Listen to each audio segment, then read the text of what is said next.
고린도전서 4장 11번째를 시작합니다.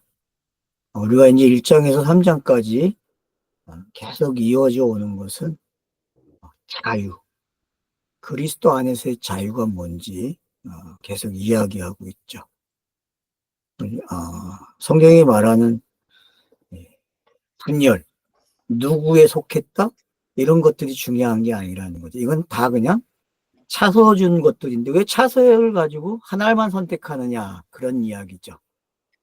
그러니까 하나를 선택하는 게 아니라 그 가정을 차서를 통해서 어느 지점에 도달해야 한다는 거죠. 그 지점이 어디입니까? 그리스도라고 못을 박았죠. 그리스도다. 모든 거의 기초는 그리스도다. 그리고 그리스도로 집을 지어줘야 한다. 그렇게 이야기하고 있는 거죠. 그게 새하늘과 새 땅이죠. 그런 걸 우리가 기억해야 합니다. 그래서 3장 22절에서 바울이나 아볼로나 게바나 세상이나 생명이나 죽음이나 현재의 것이나 장차할 것이나 모든 것이 너희에게 속하였다. 너희는 그리스도에 속하였고 그리고 그리스도는 하나님께 속했다. 그래서 결국은 모든 내용이 어디로 가고 있습니까? 그리스도에 속했다. 그게 하나님이야 라고 이야기하고 있는 거죠. 이런 차서적 방법들을 따라가긴다는 게 성경 읽기죠. 성경을 창세기부터 꾸준히 읽는 사람들은 이 차서를 깨닫게 되고 결국 그리스도로 꼬링하게 됨으로써 자기가 거듭남이 어떤 건고 그리고 자기가 어떤 생활을 지금 하고 있는지가 인지되는 그런 모습이 우리에게 있는 것을 잘 지적해주고 있는 거죠. 그래서 이제 사도 바울은 4장에서 자기가 왜 아볼로와 자기를 들어서 이렇게 예를 들어 설명할 수밖에 없는지를 이제 분명을 하는 거죠. 어떻게 보면 너희들은 왜 자꾸 여기에 머물러 있니? 아래 것에 위에 것을 찾아야 되는데 이런 말투를 이제 보여주고 있습니다. 그래서 자기는 비밀을 맡은 청직이다 그렇게 이야기하죠. 난 비밀을 맡은 청기지야. 청직이라는 게 어떤 겁니까? 결국은 의무를 다하는 사람이죠. 자기에게 믿음을 주고 은혜를 준 그것에 나타나는 모든 현상들, 그것이 바로 청지기가 할 수 있는 이야기라는 거죠.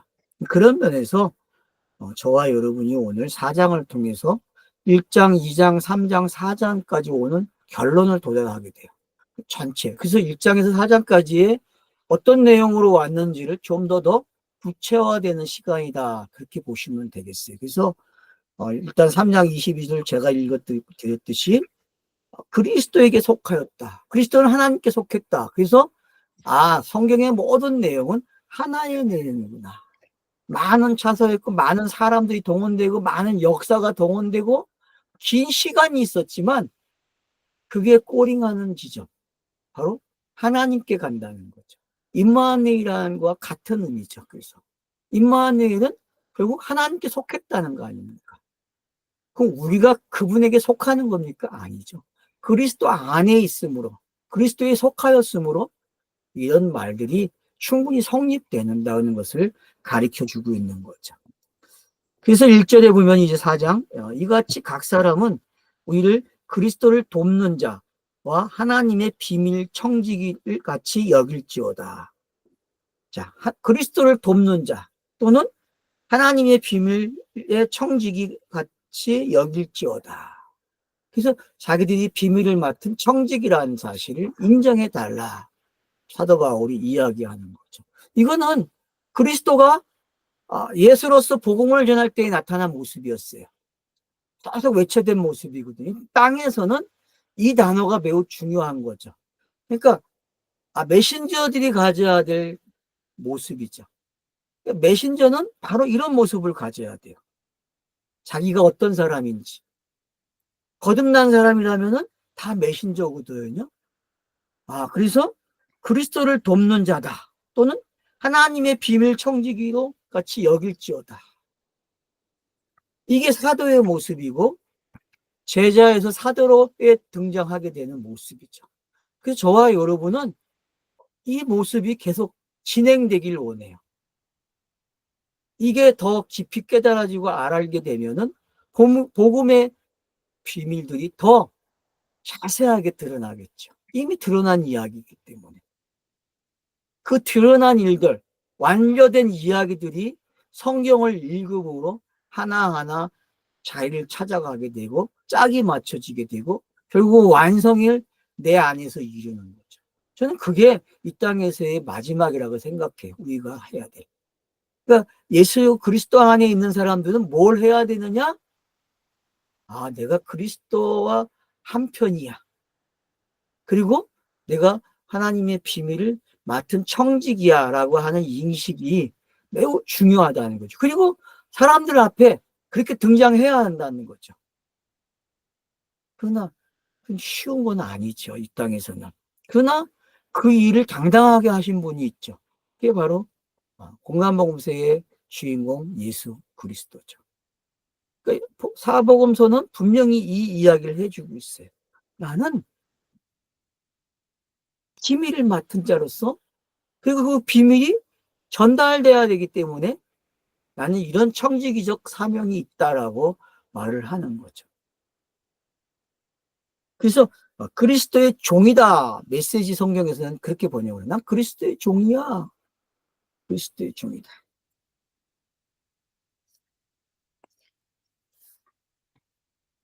그 장엄한 비밀 그래요. 장엄한 비밀.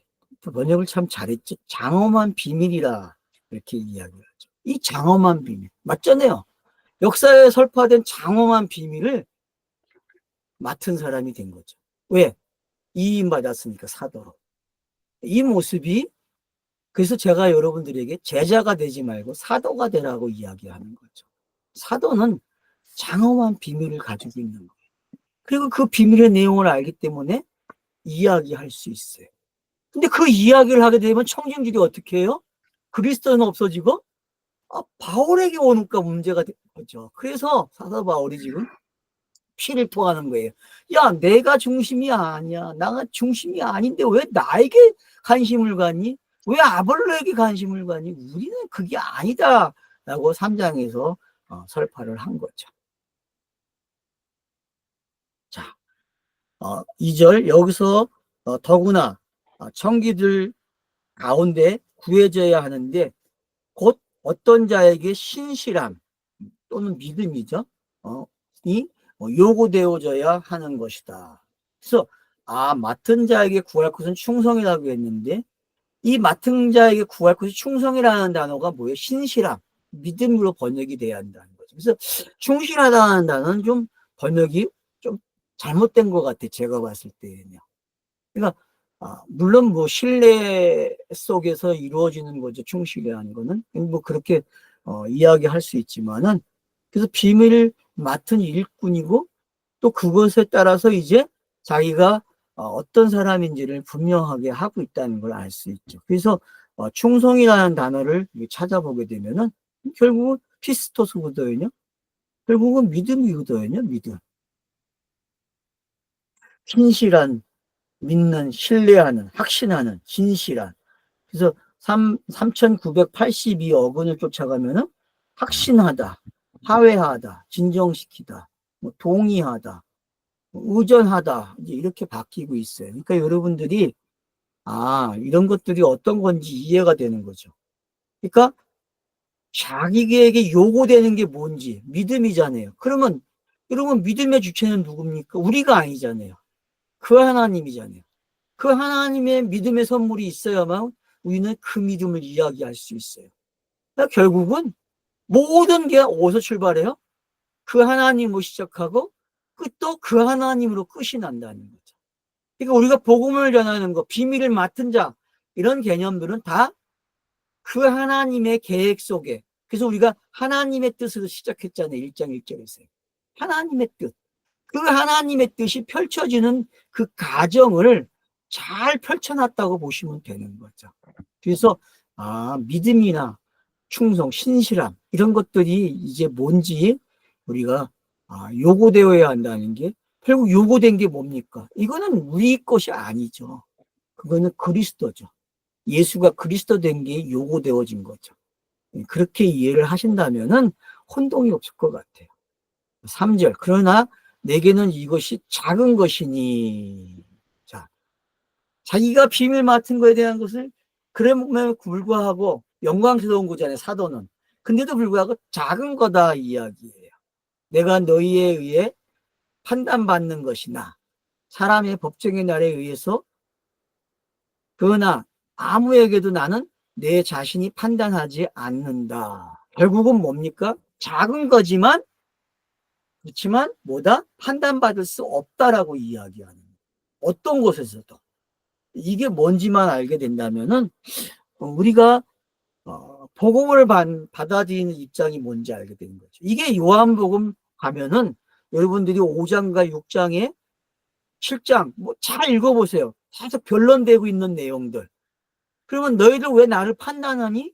내가 너희를 판단 안 하시, 너희를 판단하면 따로 있다라고 이야기하듯이 그 변론적인 말들이 지금 여기에 나오는 말과 유사하다는 사실을 줄을 그어놔야 돼요. 그래서 여러분들이 요한복음 5장이나 6장, 7장, 8장 같은 데를 들여다보세요. 그러면은 계속 유대인들과의 그 다툼의 내용이 바로 이런 거와 같다는 걸 알게 되고, 그리고 사도 바울도 마찬가지고, 결국은 예수가 했던 변론이나 사도 바울의 변론이 결국 같다는 걸 알게 되죠. 그래서 예수의 사명이나 사도 바울의 사명이나 같다는 걸 알게 되고, 그 중심이 그리스도라는 걸 알게 되는 거죠. 이런 것들이 성경이 바로 통일성을 이야기해 준다는 걸 알 수 있는 거죠. 그래서 저와 여러분이 이걸 본문을 어렵게 생각할 건 없어요. 그냥 요한복음 가면은 이 말투를 확인하게 돼 있어요. 그래서 여러분들이 성경을 잠깐 덮어 놓으시고 본문을 요한복음을 5장만 읽어보셔도 벌써 이런 것들이 어떤 건지 확인할 수 있다는 거죠.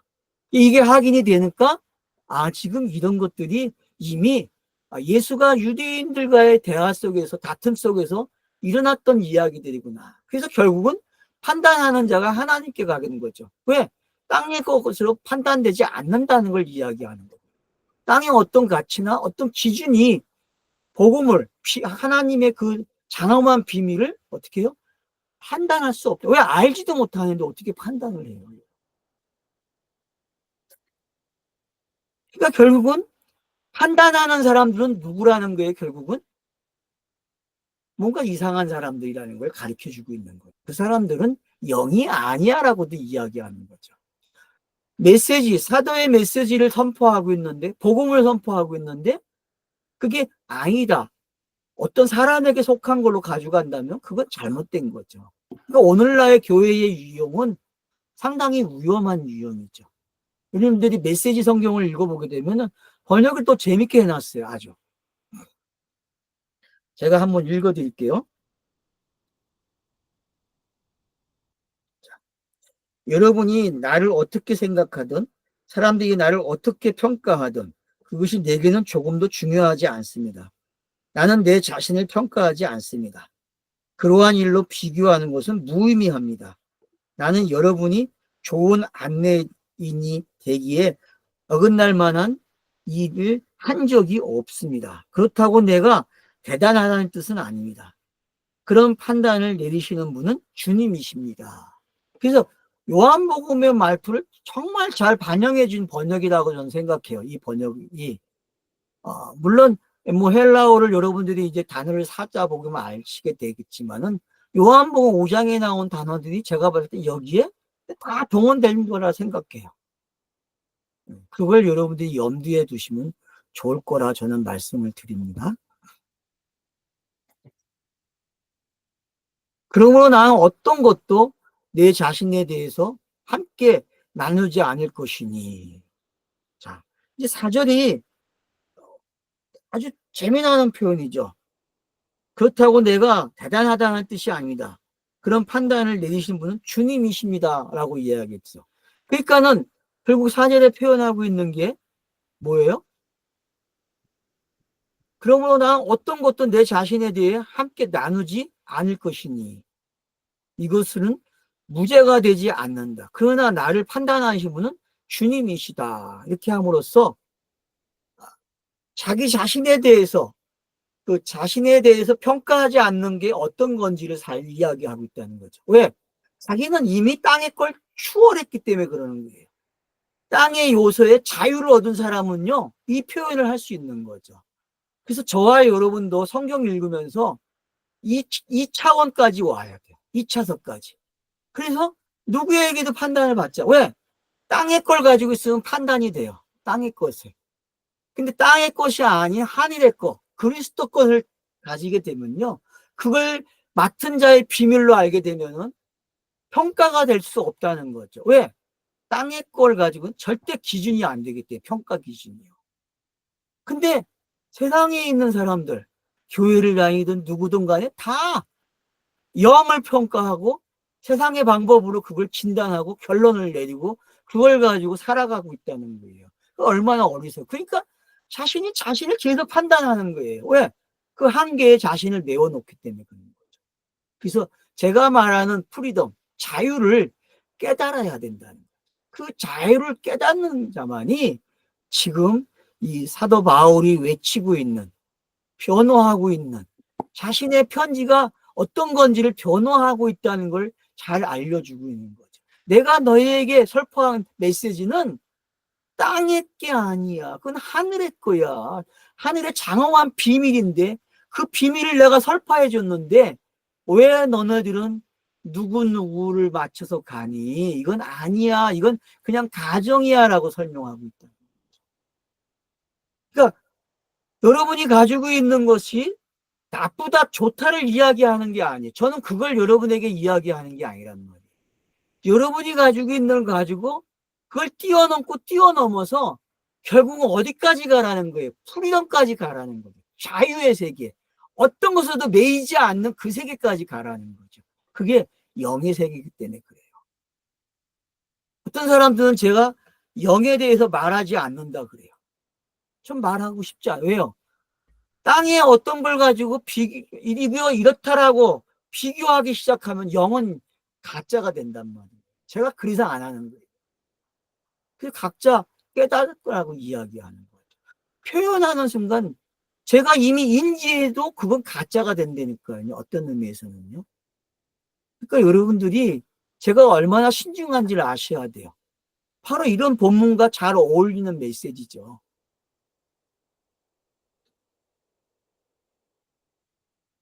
저도 말하면 재밌잖아요. 말하면 저도 종교 지도자가 될 것 같아요. 왜 신비한 걸 아니까. 맞잖아요, 여러분. 종교 지도자 되는 거 쉬워요. 사람들을 미혹하는 거는요. 그들이 깨닫지 못하는 거 표현해주고 묘사하면 돼요. 지금 정치하는 쇼가 그렇잖아요, 여러분. 정치하는 자들이 보세요. 종교와 똑같아요, 여러분. 다 자기 생각이 없어요. 주어진 다. 당대표가 말하면, 대통령이 말하면 다 똑같이 행동해요, 여러분. 그런 바보 새끼들이 어딨어요. 근데 그게 한국 교육이었잖아요. 정해진 답밖에 없잖아요. 다른 거 생각하면 안 되는 거잖아요. 종교가 그런 거 아닙니까? 목사가 설교를 하면은 그 설교에 올인해서 거기서 다른 거 생각 못 하잖아요, 여러분. 근데 독일은 어때? 교육의 첫 시작이요. 의심하라는 거 아닙니까? 의심하라. 여러분, 의심해야 된다니까. 왜요? 독일은 당해봤잖아요. 그럼 우리도 비상계엄을 몇 번 했는데 당해봤잖아요. 네? 79년도, 80년대에 서울에 본 영화도 나왔잖아요. 당해봤는데도 의식이 없어요. 오늘도 뭐 10 몇 프로가 13%. 그래서 계엄령이 잘못됐다고 그걸 심판하면 안 된다고 표수가 플러스가 20 몇 프로가 나오더라고요. 그걸 보면서 야, 저런 사람들이 있으니까 계엄령을 마음대로 하지. 어떤 미친놈은 또 이런 말을 하더라고요. 국민은 잊어먹기 때 다시 찍어준대요. 아, 이런 돌대가 같은 새끼 같은 국회의원이니 이걸 어떻게 해요. 제가 어떤 당을 편파적으로 이야기하는 게 아니에요. 종교가 얼마나 무서운지 하나만 가지고 답을 이야기한다는 게 얼마나 어리석은지를 저는 이야기하는 거예요. 보수요? 좋은 거예요. 그러나 보수는 취약해요, 여러분. 왜요? 남의 이야기를 듣지 못해요. 남의 이야기. 눈을 옆으로 돌리지를 못한다니까요. 신학이 그렇잖아요, 여러분. 칼빈주의 하면은요, 꽉 닫히는 거예요, 여러분. 칼빈이 답이라고 이야기한 겁니까? 아니거든요. 근데 칼빈주의가 돼서 종교가 돼버렸기 때문에 종교인들이, 지도자들이 그걸 사용해요. 나쁜 놈도지. 지 말로 얘기해주고 왜 칼빈을 팔아먹어요. 그게 종교고 정치예요, 여러분. 깨달으세요. 지금 본문이 이야기하는 그걸 뛰어넘으라고 이야기하는 겁니다. 땅의 가치 속에서 머무르지 말라는 거예요. 그러므로 때가, 5절, 그러므로 때가 되기 전에 어떤 것도 너희는 판단하지 말 것이다. 주님이 오실 때까지이다. 그분이 어두움에 숨은 것을 비칠 것이며 또 마음의 동기들을 드러내실 것이니, 그리고 그때 각 사람에게 하나님께로부터 인정, 칭찬이 있을 것이다. 맞잖아요, 여러분. 내가 판단하는 게 아니라니까요. 프리덤은 이런 거예요. 프리덤을 외치는 사람은요, 그분이 인정한다니까, 마지막 때에. 그럼 여기서 말하는 그 마지막이 언제입니까? 뭐 예수의 재림입니까? 아니죠, 여러분. 성경은 거듭남을 이야기하는 거예요. 그래서 그 거듭남에 대한 이야기를 계속 이 육에서 벗어나는 걸 배우는 거예요. 육에서 벗어나는.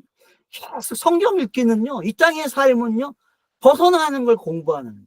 그래서 거듭남이 뭔지를 정확하게 알게 되면은 어떤 차원에 매이지 않는 거죠. 사람들이 말하는 그 차원에 매이지 않는다니까요. 어떤 사람이 이걸 어떤 사람은 이걸 얘기하는데 영은 그렇지 않아요. 영은 이 차원을 다 무시해 버린다니까요. 왜? 이건 영으로 가는 하나의 기회의 역할을 한 것뿐이에요, 여러분. 근데 우리는 하나의 역할에 머물러 가지고 그게 다인 줄 알고 거기에 꼴이 난 게 종교란 말이에요. 무슨 얘기인지 알겠습니까? 기독교는요, 지금 거기에 있는 거예요. 땅의 모습에 미쳐가지고 땅에서 잘 되는 걸 가르쳐요. 그거 가지고 이걸 배우라고 했는데 이걸 배우는 거를 전혀 하살표를 못 해준다니까요, 종교 지도자들이. 왜? 종교는 이 땅에서 먹고 살아야 되고 커져야만 자기 이상이 올라가잖아요. 그 교회 다니는 사람들 어깨가 좀 넓지 않습니까? 힘도 들어가고 훅가시가. 안 그래요, 여러분? 큰 교회 다니는 사람들 장사도 잘 되잖아요. 교인들이 팔아줘 갖고 다 땅에서 잘 되는 거예요. 그게 사람들이 말하는 복이잖아요. 그 복 받으세요. 저는 받지 말라고 말하고. 왜? 땅에서 살아가는 방법이니까. 그 땅에 살아가는 방법 하세요. 그건 어쩔 수 없는 땅의 처신술이니까요. 하세요. 그러나 복음과 진리에 관계돼서는 여러분들이 그 차선을 넘어서란 말이에요. 넘어서서 진짜 진리를 찾아가야죠. 그게 육신을 가지고 있는 시간에 주어진 하나님의 은혜 아닙니까? 여러분, 육신을 가지고 있는 게 이게 얼마나 큰 은혜인지 깨달아야 돼요. 근데 그 시간을 헛되이 썼다? 이건 아니죠. 성경을 읽는 독자 여러분, 여러분은 성경을 읽으면서 육신에 있는 시간을 감사하십시오. 그리고 그 시간 속에서 내가 그리스도가 되는 게 어떤 건지, 내가 영으로 드러나는 게 어떤 건지를 깨달으셔야 돼요. 그게 엄청난 신비잖아요. 저는 그 신비를 이야기하고 싶은 거예요. 사도 바울도 바로 그 신비를 설파한 거 아니에요. 그 가정이 예수가 그리스도가 되는 가정 속에 담겨져 있고 그걸 쉽게 깨달아야만. 그래서 장엄한 비밀이라고 이야기하는 거예요. 장엄한 비밀이다. 이 장엄한 비밀, 바로 그리스도잖아요.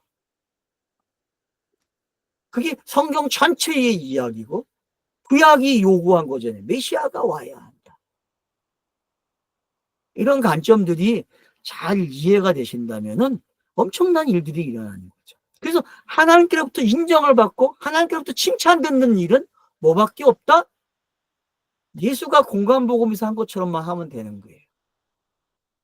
과연 저와 여러분이 예수와 같은 그 이치에서 이 땅에서 살아가고 있느냐? 육신은 예수가 했던 일을 해야 한다는 거죠. 그걸 외쳐야 돼. 그게 메신저의 역할 아닙니까? 요한복음의 설교는 육신에 속한 사람이 그리스도의 말을 한 거잖아요. 아닙니까? 육신에 속한 예수가 그리스도의 말을 한 거란 말이에요. 사도라는 건 그런 거예요. 이 땅에서 사도는요, 육신에 속했지만 어디 말을 해요? 그리스도의 말, 영의 말을 한단 말이에요. 비밀을 알려준단 말이에요. 비유를 해석해 준단 말이에요. 이게 어떤 건지 알아야 된다는 거죠. 이게 뭔지. 그럼 이 이야기를 지금 사도 바울이 계속 하고 있는 거죠.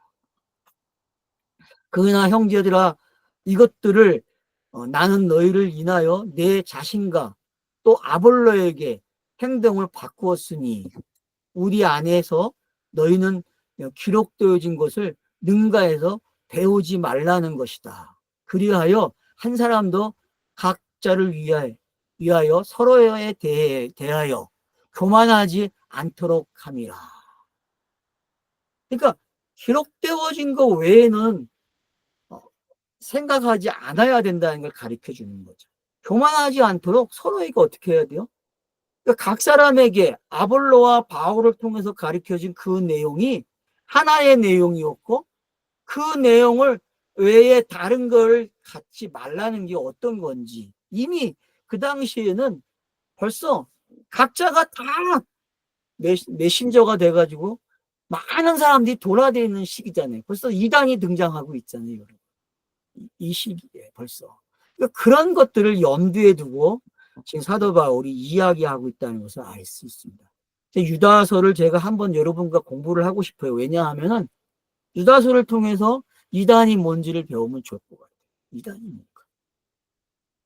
유다는 그걸 잘 설파해 놨거든요. 단 한 장 속에. 그래서 여러분과 저는 한번 기회가 주어지면 유다서를 하고 싶어요.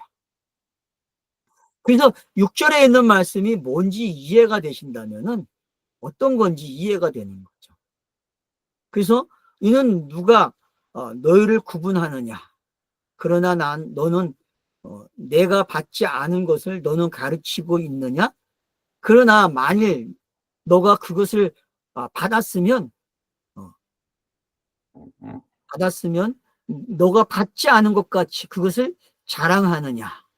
이미 너는 충분하며 이미 부요하며 우리 없이도 너희는 왕같이 다스린다. 그리고 너희가 다스려서 또한 우리도 너희와 함께 다스리게 되기를 원한다. 이렇게 말함으로써 결국은 너희가 다스리니 나도 다스린다. 상당히 긍정으로 부정으로 시작해서 긍정으로 가지고 있는 문장이라는 걸 알 수 있죠. 이런 문장들을 통해서 우리가 많은 것들을 알 수 있죠. 그래서 7절, 8절을 제가 메시지 성경을 한번 읽어드릴게요. 여러분은 정말로 아는 사람, 여러분의 마음을 아는 사람이 누구입니까? 설령 그 사람이 있다고 해도 그들이 여러분 안에서 발견해낸 것 가운데 여러분 자신의 공로로 삶을 만한 것이 무엇입니까? 여러분이 지니고 있는 것과 여러분의 현재 모습은 모두 하나님께로부터 온 순진한 선물이 아닙니까? 그러니 비교하여 경쟁하는 것이 무슨 소용이 있겠습니까?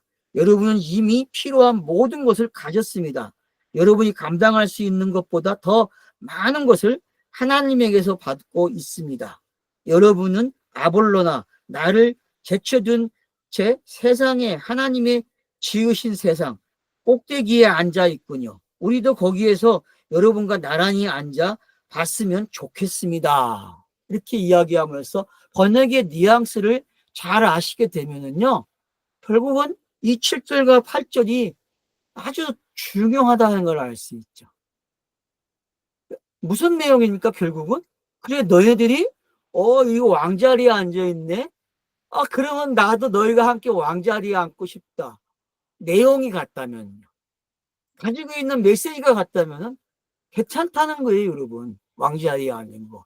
그러나 너희들이 아볼로와 내가 전한 말과 어긋난다면 어떻게 된다는 거예요? 그건 아니다라고 이야기하고 있다는 것을 우리가 염두에 두고 있어야 한다는 거죠. 그래서 9절에 보면 이는 내가 생각하기에 하나님께서 우리들에게 사도들을 죽음으로 저주받는 것 마지막같이 나타내셨으니 이는 세상과 천사들과 사람들에게 구경거리가 되었다. 자, 근데 뭐예요? 왕같이 되는 게 어떤 겁니까? 구경거리가 되게 하는 거예요. 모든 사람 앞에 죽는 거죠. 그게 누굽니까? 예수 아니었습니까? 그게 사도들 아니었습니까? 그러니까 우리가 뭐 10대 순교사를 공부하고 교회 이제 신학을 하게 되면은 이런 것들이 있는데, 근데 그 10대 순교나 그런 것들, 그게 다 뭘 가르쳐 주고 있는 거예요? 지금 이 본문이 말하고 있는 거죠.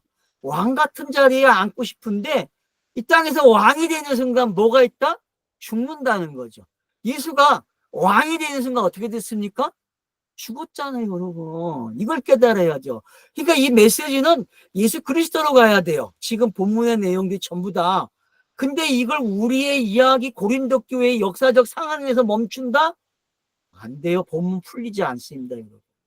이 이야기는 예수가 왕이 되었고 왕이 됨으로써 그가 왜 비난을 받았는지를 설명하고 있는 거예요. 복음을 이렇게 선포하고 있다니까요, 여러분. 그러니까 좀 아이러니하잖아요. 왜 직설적으로 이렇게 표현을 하는데도 불구하고 이 속에 역사적 사건인데도 불구하고 이 속에 예수가 그리스도가 되는 스타로스 십자가와 그가 무덤에 죽고 비방당하는 것들이 어떤 건지 이런 것들이 잘 묘사되고 있다는 거죠. 그러니까 왕같이 되는 게 이제 뭔지 알겠습니까, 여러분? 이 땅에서는 왕같이 되면 어디로 가는 거예요? 스타로스로 간다는 걸 깨달으셔야 돼요, 여러분. 스타로스로. 그 결국은 비방거리로 간다니까, 여러분. 이게 사도 바울이 깨달은 비밀이란 말이에요. 아볼로도 이 비밀을 아니까 같이 복음을 전할 수 있었던 것이죠.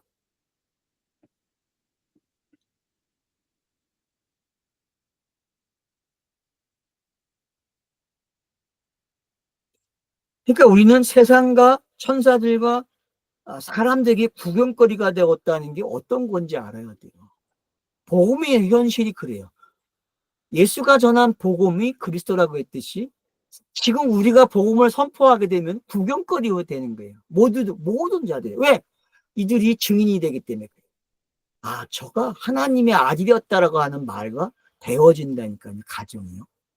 이런 가정들이 우리에게 어떻게 등장하고 있는지, 예수에게 이게 어떻게 사건으로 등장을 해서 어떻게 성경이 그리스도로 나왔는지, 이런 것들을 우리가 알게 되면은 내가 지금 살아가는 삶이 왜 프리덤이고 그 프리덤이 아이런 속에 어떻게 육체에 갇혀서 프리덤을 외칠 수 있는지, 그리고 우리가 전하는 메시지가 왜 사도 바울이나 아볼로처럼 그런 현실들이 드러나고 있는지를 이해하고 깨닫게 된다. 그게 어떤 예수가 걸어간 길을 잘 따라가고 있는 모습이죠. 그래서 여러분 복음을 잘 전해가지고 교회가 유명해지고 그러면 과연 복음을 전하는데 유명해질 수 있을까요? 이 세상에서? 아니, 저는 그건 잘못됐다고 생각해요. 어떤 교회가 성장한다? 막 커진다? 뭐 의심해 봐야 돼요. 복음을 전하면요. 절대 이 땅에서 그 일이 안 일어나요. 교회는요. 성경이 말하는 그 비밀, 복음을 설파하지 않아요. 그렇기 때문에 교회에 사람이 많은 거예요. 생각해 보세요. 이 말씀이 어떤 건지, 구절에 있는 말씀이 여러분 어떤 건지 깨달으셔야 됩니다. 깨달으셔야 돼요. 결국은 이들에게 구경거리가 됐다는 것은 예수가 성경이 말한 대로 온 사람이라는 걸 구경한다는 거. 그거 구경한다는 게 뭔가 증인이잖아요, 여러분. 증인. 예수의 공생애가 어떻게 끝나고 마무리 됐는지 그와 동일하게 저희가 메시지를 전하면은 복음의 비밀을 전하게 되면은 어떤 일이 일어나요? 이런 현상이 일어난다는 거예요. 이게 땅이 가지고 있는 힘이에요, 여러분. 힘을 사용해서 복음이 전달되는 거예요, 여러분. 땅이 가지고 있는 힘 혐오하지 마세요, 여러분. 그거를 인정하세요. 그래야만 복음의 능력이 나타난다는 거예요. 그러니까 이 질서를 깨달아야 되는데 우리는 고난받으면 막 그 사람이 잘나서 복음한 말, 그게 땅이 가지고 있는 속성이고 복음이가 그렇게 만들어낸다니까요, 여러분. 그게 예수가 그리스도의 말을 설포한 거예요. 마찬가지죠. 육신에 속한 저와 여러분도 이 땅에서 사도의 말을 하게 되면은 이와 같은 현상이 나타나야 되는데, 오늘날 교회는 의심해야 된다는. 왜? 이런 현상이 안 나타나. 너무나 많은 군중들이 이렇게 말하지 않는다는. 비웃지 않아요, 여러분. 비방거리가 아니잖아요. 칭찬한다니까요. 뭔가 수상해요, 여러분. 네, 쉬었다 하겠습니다.